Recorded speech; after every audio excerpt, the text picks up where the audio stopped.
The Elgin Police Department is dedicated to working in partnership with the community to promote safety and enhance the quality of life by serving with professionalism, encouraging open communication, and embracing diversity. Engaged. Partnering with our citizens and involved in our community. Progressive. Embracing innovative strategies while maintaining proven practices. Dedicated. Serving with integrity and professionalism. Elgin became an incorporated city in 1854 and installed its first police marshal, George W. Renwick. Over the years, the title of the head law enforcement officer changed from marshal to chief. And although the role has expanded, one duty has remained consistent: to ensure law and order for the citizens of Elgin. It's time now for Fridays with the Finest, featuring Elgin's current police chief, Anna Lally, on Elgin's hometown radio station since 1949, WRMN AM 1410 and 96.7 FM. Hey, and good morning, everybody. Welcome to WRMN 1410 AM and live on the YouTube. This is Fridays with the Finest, of course, with our very own Chief, Anna Lally. And today, Chief has a guest, wonderful guest.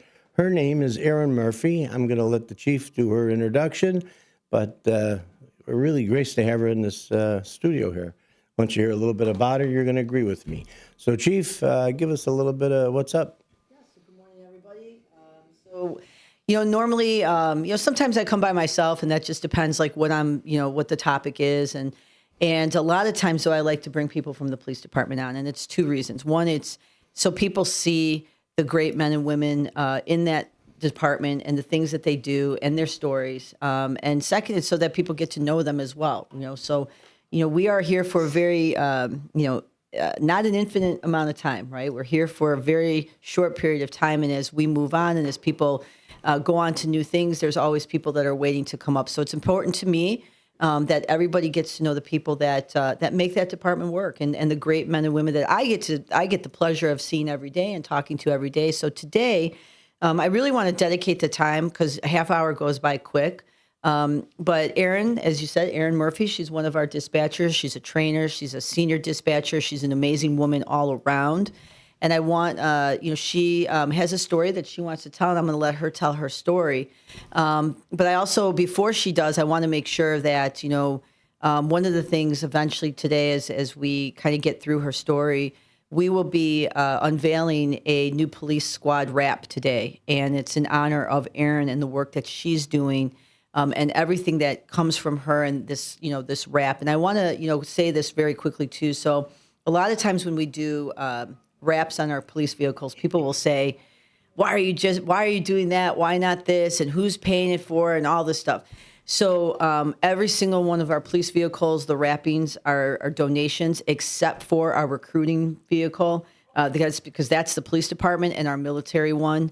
But we have vehicles that are wrapped year round: breast cancer awareness, autism awareness. We just unveiled our honoring Black history, Hispanic heritage. During June, we do a pride. We have a domestic violence, a military one, all this stuff. So I want to say that. And the reason why we do it is a couple things. First and foremost, it's to raise awareness for whatever that wrap means. And secondly, but most importantly to me, is that there are people in the police department that they're humans, and they have stories, right, and they have lives, and they have things that impact and affect them. And when they are ready and willing and brave and ready to do what they want to do to, bring attention to that cause or bring some, conversation, I will always provide that platform, because that is what, I think we reach so many people in our community, and we police so many different people with so many different issues. So I think it's just, that's why we do it. And what better way to communicate the message than having it on the squad car? Yes. Squad cars on all the streets all the time. Yes. People see it. Yes. And you know what? In the beginning, I heard those comments. Oh, what are they doing this for? How come this group? How come that group? Yes. If you look, there's no group that's prevented from being on there. Like you said, yes, they're supported by the organization of yes, different groups. There's some that you've supported because, hey, it's a part of your department. Yes, and but you have brought inclusionary by yes, doing that, And I think making the citizens realize, again, the humanization of what the officers are doing. So I think it's great. Yeah, there's always a personal story connected to it. The police vehicle that we put it out on social media, I think like a week ago. It's honoring Black history, and that came through Joanne Stingley and a group of officers. We had talked about Joanne and I had talked about doing a Black History squad for many years. And, finally, Joanne came to me and said, it's the right time now. And, and I appreciated that. And I think that, you also have to be very aware of what's happening in your community. You have to really have those genuine relationships and have honest conversation. And then when people say, we support you, they know that's true. That's genuine. That's coming from your heart. It's not coming because it's a political theater or, performative, statement. It's because this is what you feel, and they see that in your actions. So I want to give and dedicate all the time to Erin today to tell her story, and anybody that wants to call in, please do. So Erin, do you want to first introduce yourself, who you are, how long you've been at the police officer, what you do at the police department, what a day in the life of Erin Murphy is at Elgin PD, and then it's all yours. All right. So my name is Erin Murphy, and I have worked at the Elgin Police Department for almost 18 years. I am a 911 dispatcher, so I answer 911 calls, non-emergency. I also dispatch the police and fire departments. We not only dispatch for Elgin Police and Elgin Fire, but also South Elgin Fire Department. And I am here today to share my story. Sorry, I'm going to try not to cry. It's okay. You can. It's all right. So my reason for being here is just to share my story. In 2024, in May, I was diagnosed with stage 1 ovarian cancer. If you guys aren't familiar with ovarian cancer, it is the most deadly of the gynecological cancers out there. Most patients are diagnosed at stages 3 and 4, and it is very hard to treat. So knowing that I was diagnosed at stage 1, I'm beyond blessed, and I figured I just need to share that with everybody, share awareness, share the symptoms, just make sure everybody is aware of it, because I had no idea about anything about ovarian cancer prior to being diagnosed. It was not even on my radar. How I ended up being diagnosed is, it must have been April of 2024, I started feeling like this weird pain by my left hip bone. Again, had no idea what it was. I kept trying to talk myself out of it. I kept thinking, oh, I'm 46, I'm getting close to menopause, or, I think I was even supposed to start my period that week. And so I kept thinking this pain that I was feeling was because of that. Mm-hmm. And after about 4 or 5 days of trying to talk myself out of it, because I think that's what a lot of us women do, I went into the immediate care center, and I was telling the doctor about it, and he's like, oh, I think you have diverticulitis. And I'm like, I don't have any symptoms of that, nor have I ever had any symptoms like that. And he's like, okay, well, we're just going to do a CT scan. I think he wanted to prove me wrong. Yeah. Because I told him I thought it was maybe something like an ovarian cyst or something. And so he did the CT scan, and they found a 13-centimeter tumor. It ended up still being stage 1 because it was still localized to one of my ovaries. It went pretty fast after that. Gosh, even before I left the immediate care center, I had an appointment with a oh my gosh, I can't think. Specialist? Yes, thank you. You're welcome. Sorry. It's like phone a friend. Got it. I'm if you could on a game show, you see that. I know. Thank We'll you. help with the big words. Yes, exactly. Yep, she got it. So then I went and did a consultation 3 days later, and then I had surgery within 8 days of them finding this. So they did go quickly, which I'm very, very grateful for. However, I didn't know from the time I had my surgery until 15 days later what stage it was at. And like I was telling you earlier today, it's funny how things like this put your life into perspective. I have dealt with depression throughout my life. And during those 15 days of waiting for my results to come back, nothing makes you want to live more than wondering if you're going to die. Sorry. No, that's No, huge. I mean, that's a huge statement, and that's Yeah. What what a you're doing, feeling. yeah. I have no clue how you're feeling. Yeah. But I have empathy for what you're going through. And what you're saying today, Aaron, most people never have the courage to say privately. Right. So when you're on a radio station and you're saying it, unbelievable. You are an amazing woman. Don't forget that. Like, you're going to change somebody's life today. So just, we're here to support you, and you got it. I would use another word, but you're a strong woman. I would say you are Thank you. you are beyond, Aaron. Like, this is, please take your time and, whatever. This is absolutely someone's going to listen to you and they're going to be like, wow, I can't believe she's saying, like, Yeah. it's amazing. And they may have the same feeling that you Yes. were feeling and say, like, wow, Yes. maybe it's this. Yeah. This could be. Yeah, you could be Absolutely. saving someone without realizing it once again. And that is definitely the goal, is to make people aware. So I did a lot of research. As soon as I found out about this tumor, I did a lot of research. I scared the crap out of myself, Googling everything, trying to self-diagnose. Yeah. And when I was seeing the stats, of ovarian cancer and how most are diagnosed at stages 3 and 4, and it is the most lethal of the gynecological cancers, I was scared. I was, oh boy. I mean, I can't even describe what I was feeling, because I just kept thinking I was going to die.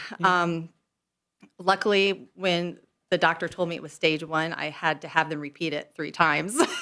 I'm like, did I really hear you correctly? And again, knowing how blessed I am, because the Ovarian Cancer Research Alliance, they say about 17% are actually diagnosed at stage 1. So when I saw that statistic, I was like, why did God pick me to be so lucky? And so I just promised myself that with being so blessed, I have to give back, and I have to make sure that every woman is aware of this, because I don't want her to have to go through what I did. I mean, in a sense, if they are ever diagnosed, they will. But I want to make sure if any woman is diagnosed, it's going to be a stage 1 like myself. I don't want them to be diagnosed at a later stage. So yes, that's my that's my reason for coming in today. I am also having a fundraiser next Saturday. It's going to be at Black and Gray Brewery, and that's in East Dundee. And all the proceeds are going to the Ovarian Cancer Research Alliance. I have been working with them directly, and they are super excited about everything that I'm doing, as well as the police department. So as the chief said, they were wrapping a car for me. Both Elgin Fire and South Elgin Fire Departments, they're wearing teal duty shirts. I have one on today. It says Ovarian Cancer Awareness, so they get to wear those. Be sure to get us, off the air. Make sure we get that flyer. We'll put the publicity on the station, on our Awesome. website, our social media. Thank you so much. You've been given a gift, and you are so blessed. But part of it, I'm sure the chief will bring it up too, and it's not just a selfless plug for the America First Responders Fest, but we had you on stage receiving an award. You were working with the South Elgin police officer, Yes.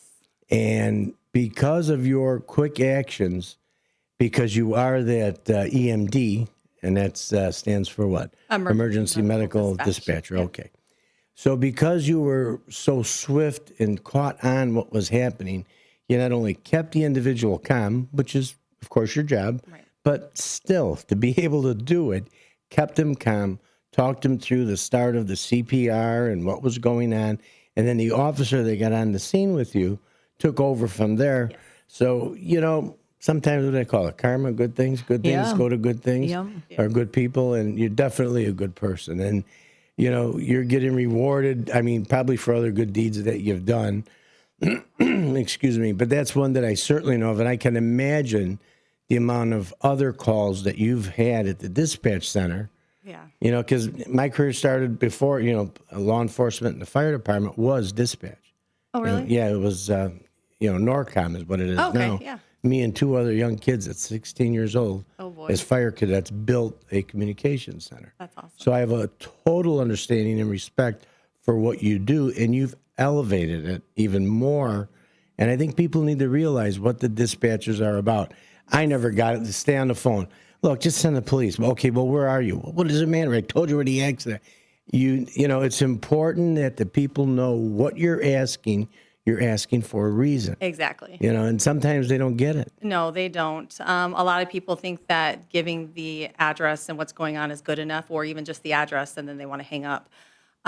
We are trained to give pre-arrival instructions, and the information that we're getting when somebody dials 911 is to help the responders, whether it's fire, whether it's police. We're trying to get as much information because we relay all of that to Yeah. them. Is he armed? What is he armed with? You know, they know what Exactly. they're coming in with. Yeah. Yeah, and I think you know, just kind of, you know, tying into, so imagine this, right? So Erin is, you know, her job is very stressful, right? So being a dispatcher, and so she's handling that, she's doing what she needs to do at work, and in the meantime, she's, you know, in this, you know, this journey of, you know, what she's dealing with Yeah, personally. this personal medical issues. And I will tell you, you know, Erin doesn't skip a beat. I mean, while she was going through her treatments, and she was, I mean, she just soldiered on through. And I think there's so much, it's a lot, so much inspiration in that, Erin, because a lot of people, you know, and I always say this, to be very good at this profession. I mean, whether you're a dispatcher, a police officer, your heart and your mind has to be right. And, you know, to be doing both, right? And to have that balance, it takes a very strong-willed person. And so I truly admire you, Erin, for what you do. And I think, you know, the platform that the Elgin Police Department has and our reach, it's you know, here's, you know, you peel back the layers of stuff, and it's, you know, the things that we go through in our life and the struggles that we go through, right? And you look back, I mean, 5-6 years from now, you're going to look back at this, right? And think, hopefully, you know, that was, you know, how terrible it was, how awful it was. I can't even imagine, to hear some of what you're saying, that you're waiting 15 days.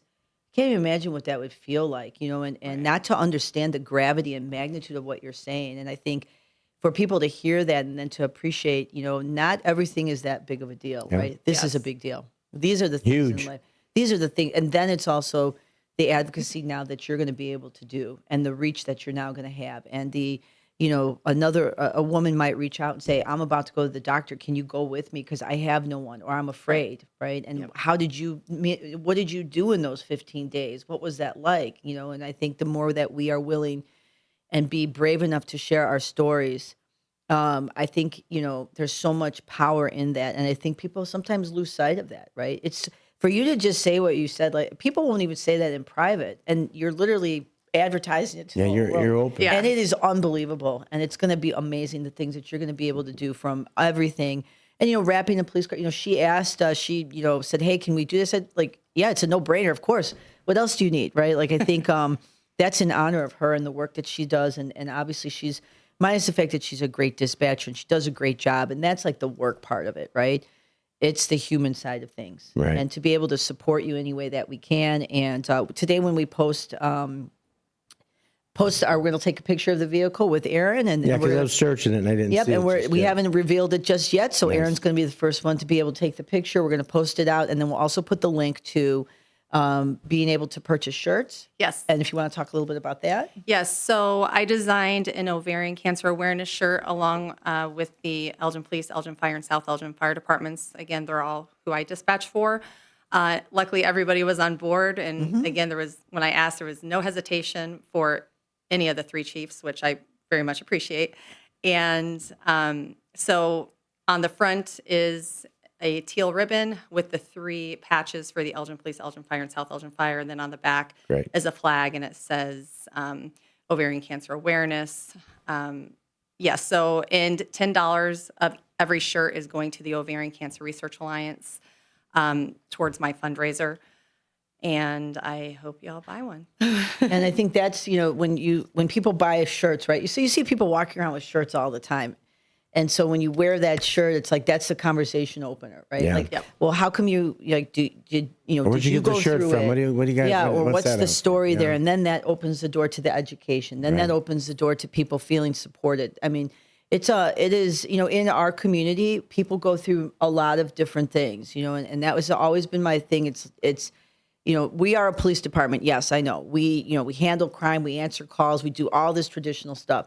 But there's also the human side of what we do. And the human side is we support, we encourage, we listen, right? We educate ourselves. We find out, you know, I'm not thinking about ovarian cancer, right? Until I hear Aaron's story, and then you start hearing about some of the things and some of the statistics, and it's like, okay, now I have some of this awareness, right? And so I think that, And there could be somebody else going through it. Yes. Who maybe is a little bit more shy, doesn't want to bring it up. But, you also talk about the brotherhood, the sistership, however you want to call it. We're all brothers and sisters, not only in Christ, but when you're in EPD, the way Chief Lally does things, you're a dispatcher. We get it. But you know what? You're just as much a part of Elgin Police Department as the police officer, is their second in charge, deputy chief, commanders. And I'm not, everybody always says, what do you got for this Anna Lally? I got nothing for what's Anna their Lally. names? Yeah. Well, let me have a call with them. Yeah, I'll get them to you. Who are they? But, but seriously, she, and I always bring up the Visionary Leadership Award she's received and uncountless others. It's because she's kept her department basic.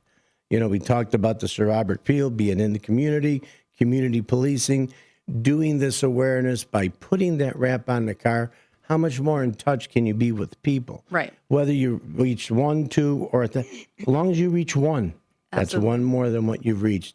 But the way the chief does it, she's reaching thousands, mega thousands. Yes. And your courage, and this clip goes on the YouTube again. Please repost it. We'll get a copy for you. Put it for your foundation. Anytime you want to come in and do a, with the whole foundation, you want to do some type of an interview, you are welcome here at our station anytime you want to come in. Thank you so and much. I say that Chief knows that. Yep. And I appreciate that because my advocacy is not stopping with this fundraiser. I plan on continuing this just because, like I said, I feel now that I was put on this earth for a reason, and maybe this is the reason. I mean, I'm sure there's many other reasons too, but I just want to make a difference. For instance, my fundraiser, it's called Making a Teal Difference. Yeah, neat. So for the people that don't understand what that means, because I had a lot of people ask, like, what does that mean? So the ovarian cancer ribbon is teal, and instead of making a real difference, it's called Making a Teal Difference. Excellent. Yep.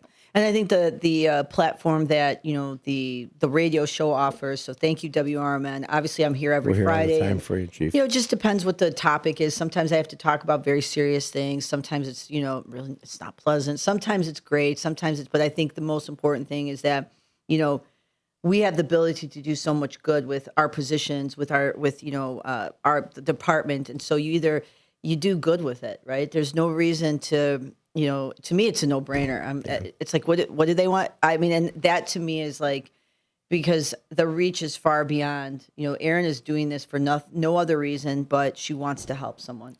Get the communication out there. And that's just, it says everything I believe about her heart. It says everything about who she is as a person. And I think, to not encourage that, support that, and again, I told her earlier, I can't do anything for her medical, I'm not a doctor, I'm not right. So, but I can do this other things in the background for her, whether it's the radio show or making sure we have a police squad. And it's like, whatever she needs me to do, I'm going to do. You just have to tell me. Because a lot of times I think people feel like someone gets diagnosed and you probably people don't know what to say. You don't know what to do, because you're kind of like, if I say too much, then you don't want to feel like you're, insulting people. So, Right. And how, just talk a little bit about that. Like when you told people that this is what I was going through, were people how does someone if a person is diagnosed and they say, this is what's happening to me, what were the things that were helpful to you to maybe get you through some of that? Because sometimes too much and people are like, leave me alone, right?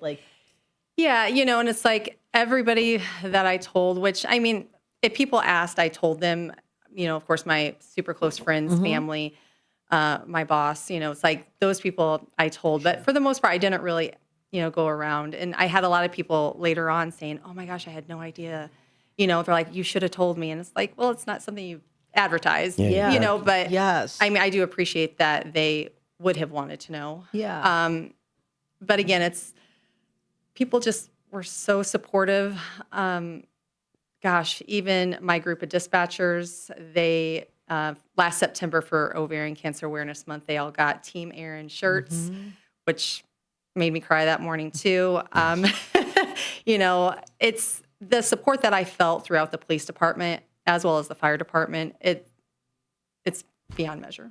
Yeah, and I think that's just, again, it's part of her, sharing the story, because people also feel helpless, like you don't know what to do for someone, because And most don't know what to say. you don't know what to say, and you don't want to insult somebody, and then you don't want to be dismissive, but then you don't want to be like, well, this person's not strong. So it's kind of like you just, are kind of just there, right? And then whatever that person, hopefully, and when they come forward and say, I want to tell my story, I want to do this, I want to do that, it's like, then they're like, yes, yes, yes, right? Like whatever you need, and however we can help. So we have a couple more minutes here left, Erin. So do you want to just, again, your fundraiser is this Saturday? Yes. And is it Barrington? Is that where it's at? Well, it's on Barrington Road in East Dundee. Okay. It's from 3 to 7 p.m. Can people just show up if Yes, they want to? absolutely. Yes. And I encourage that. Again, it's coming to show support. And one thing that I do want to say to everybody is please look up the signs, symptoms of ovarian cancer. Make yourself aware of this, because, and also one other thing, do whatever you do, definitely listen to your body. Like I said, that day that I went to the immediate care, I knew something was wrong. I had no idea what. And even after trying to talk myself out of it, I was like, what, I'm just going to go get it checked out. And I've explained to other people too, if you're scared of going to get something checked out, just remember the only person that is going to have to pay those consequences is you. If you're worried about somebody saying, advice. "Oh, you're a hypochondriac" or whatever, no, who cares? Just go get it checked out. It's better to be safe than sorry. And again, if you can catch it earlier than later, if it is ovarian cancer, your chances of survival are a lot better as well. Yes. And what about as far as somebody wants to find us? Is it on a Facebook page? Any type of, what do you have for a website or anything of that nature? So for my fundraiser, there is a Facebook event called Making a Teal Difference, and feel free. I don't know if maybe you can post that link. Yeah, we're going to as well. show. So today on our social media, anyone wants just to go to the Elgin Police Department page, we're going to post the vehicle. We're going to post information about her fundraiser, where you can buy T-shirts, and then all that other stuff. And we'll make sure to everyone has a repost it here as one-stop well shop, and Thank you so communicate much. it. and you Absolutely. can just share that. So, well, thank you, Erin, for coming on the show. I think that this half hour today, right, and what this is going to do for people, I think it's going to be amazing. And I think that there are no words to say. I've had a lot of people on the show. They talk about a lot of things, right? I will tell you, this is probably the most personal thing that most people have ever talked about. So thank you for being willing to share that, because that takes a very strong-willed person, and you are absolutely going to change someone's life. So thank you. Thank you for the I hope courage, so. and thank you for everything you do at the police department. She's an amazing woman. I can't say enough good things about her. Minus the dispatching is the dispatching. I always tell her all the time, I could never do your job. I'd probably be fired in like 2 hours. I always tell her that. I'm like, I probably would be A lot fired. of patience. Yes, beyond. So When I first read about you, like I said, originally when we had crossed paths, I was like, man, this is really amazing. she is. This is really something. And for you to come out here, you're another one of the capeless heroes that are out there. And, whether you realize it or not, yeah, you're a hero to tell your story, to be so bold as to be able to get it out there. And, you're going to help somebody else. I mean, there's a lot of people that listen and a lot of people that want to be a part of it. So I think we're going to do that. And that's going to be making a teal difference. If you go onto the social media platform, Chief Anna Lally is going to post this. Yes. On the Elgin PD website. You'll see a picture of the RAP squad car as well. I can't wait. Yeah, that's got to be a great moment for you. We really appreciate you coming. Anything last words you'd like to say? Oh, yes. I wanted to pass on that the Ovarian Cancer Research Alliance, they do have a genetic testing that you can do. It is free if you qualify. Excellent. All right. Well, thank you. That We'll wraps be us back up next over week. here. Thank you, Friday with Erin. the Finest. Thank you. Aaron Murphy was our guest again. Thank you, Chief Anna Lally. Thank you so much for everything that you do for the community. And we will see you again next Friday. Have a great day, everybody. We'll talk to you again.